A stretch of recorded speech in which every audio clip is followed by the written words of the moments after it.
जय गणेश बाबा की।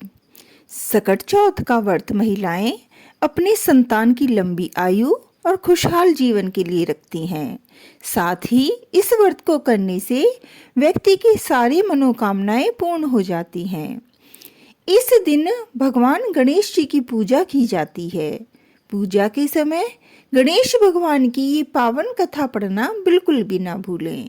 जानिए कैसे गणेश जी की कृपा से देवरानी को मिला पुण्य फल तो जेठानी को मिली सजा।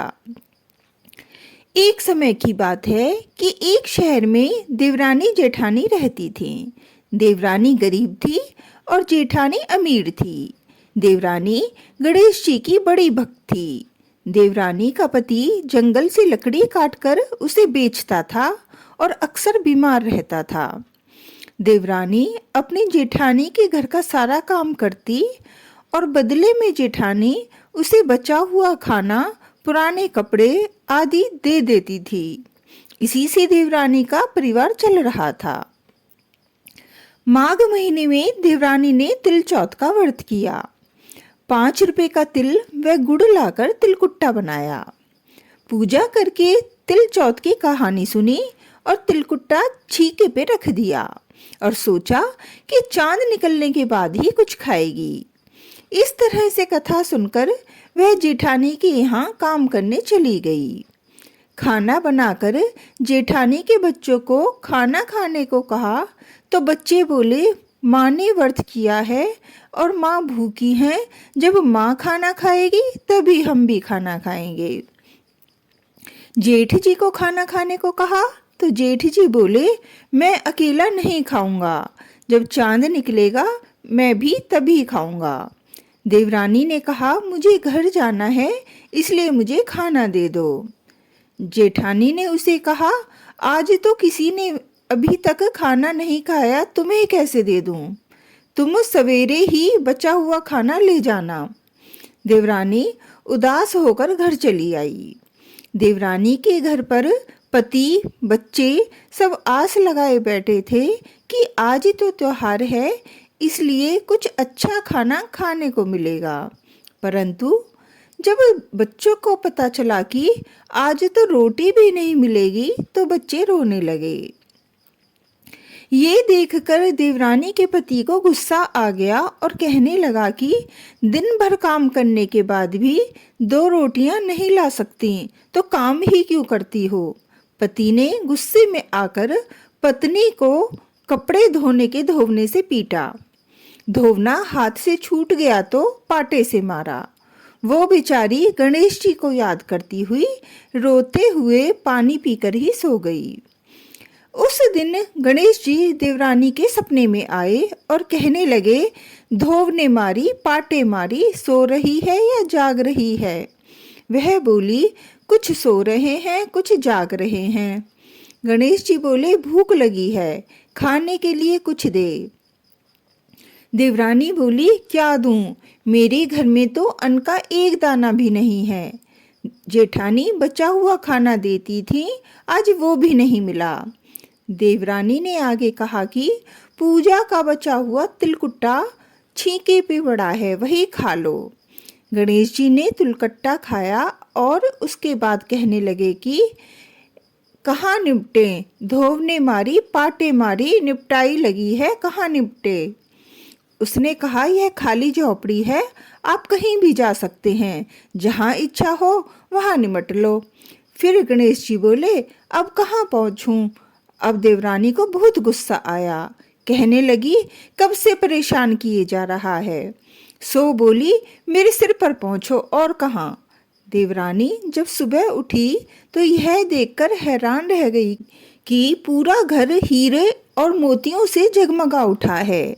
सिर पर जहाँ विंदायक जी ने पोंछनी कर गए थे वहाँ हीरे के टीके और बिंदी जगमगा रहे थे। इसके बाद देवरानी जेठानी के यहाँ काम करने नहीं गई। जेठानी ने कुछ देर तो राह देखी, फिर बच्चों को देवरानी को बुलाने के लिए भेजा। जेठानी ने सोचा कल खाना नहीं दिया था, इसलिए शायद देवरानी बुरा मान गई होगी।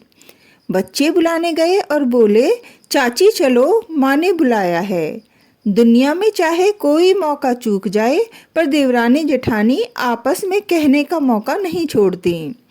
देवरानी ने कहा, बेटा, बहुत दिन तेरी माँ के यहाँ काम कर लिया, अब तुम अपनी माँ को ही मेरे यहाँ काम करने भेज दो। बच्चों ने घर आकर माँ से कहा कि चाची का पूरा घर हीरों और मोतियों से जगमगा रहा है। जेठानी दौड़कर देवरानी के घर गई और पूछा कि यह सब कैसे हो गया।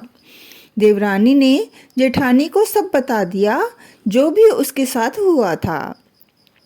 घर लौटकर जेठानी ने कुछ सोचा और अपने पति से कहने लगी, आप मुझे धोवने और पाटे से मारो। उसका पति बोला कि भली मानस, मैंने तो कभी तुम पर हाथ नहीं उठाया, मैं तुम्हें धोवने और पाटे से कैसे मार सकता हूँ। वो नहीं मानी और जिद करने लगी। मजबूरन पति को उसे मारना पड़ा। मार खाने के बाद उसने ढेर सारा घी डालकर चूरमा बनाया और छींके पे रखकर सो गई। रात विंदायक जी जेठानी के सपने में भी आए और कहने लगे कि उन्हें भूख लगी है, मैं क्या खाऊं। जेठानी ने कहा, हे भगवान गणेश, आपने मेरी देवरानी के घर पर एक चुटकी सूखा तिलकुट खाया था, मैंने तो झड़ते घी का चूरमा बनाया है और आपके लिए छीके में रखा है, फल और मेवे भी रखे हैं, जो चाहे सो खा लो। गणेश जी बोले, अब निपटे कहाँ। जेठानी बोली, उसके यहाँ एक टूटी हुई झोपड़ी थी, मेरे यहाँ एक उत्तम दर्जे का महल है, जहाँ चाहो निपटो। फिर गणेश जी ने पूछा, अब पहुँचूं कहाँ। वो बोली, मेरी ललाट पर बड़ी सी बिंदी लगाकर पहुँच लो। धन की भूखी जेठानी सुबह जल्दी उठ गई। सोचा घर हीरे जवाहरातों से भर चुका होगा, लेकिन उसने देखा कि उसका पूरा घर बदबू, उसके सिर पर भी बहुत सी गंदगी लगी हुई थी। उसने कहा, हे गणेश जी महाराज, ये आपने क्या किया, मुझसे रूठे और देवरानी पर टूटे। जेठानी ने घर और की सफाई करने की बहुत कोशिश की, परंतु गंदगी और ज़्यादा फैलती गई। जेठानी के पति को मालूम चला तो वो भी बहुत गुस्सा हुआ और बोला, तेरे पास इतना सब कुछ था, फिर भी तेरा मन नहीं भरा। परेशान होकर चौथ की बिंदायक जी से मदद की विनती करने लगी। बोली, मुझसे बहुत बड़ी भूल हुई, मुझे क्षमा करो। बिंदायक जी ने कहा, देवरानी से जलन के कारण जो तूने किया है उसी का फल तुझे मिला है। अब तू अपने धन में से आधा उसे देगी, तभी यह सब साफ होगा। उसने आधा धन तो बांट दिया, किंतु मोहरों की एक हांडी चूल्हे के नीचे गाड़ रखी थी। उसने सोचा किसी को पता नहीं चलेगा और उसने उस धन को नहीं बांटा। जेठानी ने गणेश जी से कहा कि हे चौथ बिंदायक जी, अब तो अपना ये बिखराव समेटो। वे बोले, पहले चूल्हे के नीचे गड़ी हुई मोहरों की हांडी और ताक में रखी हुई सुई की भी पाती कर। इस प्रकार बिंदायक जी ने सुई जैसी छोटी चीज का भी बंटवारा करवाकर अपनी माया समेटी।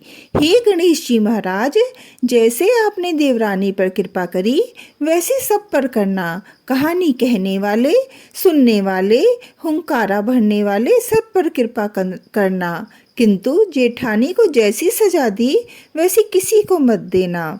बोलो गणेश जी महाराज जी की जय।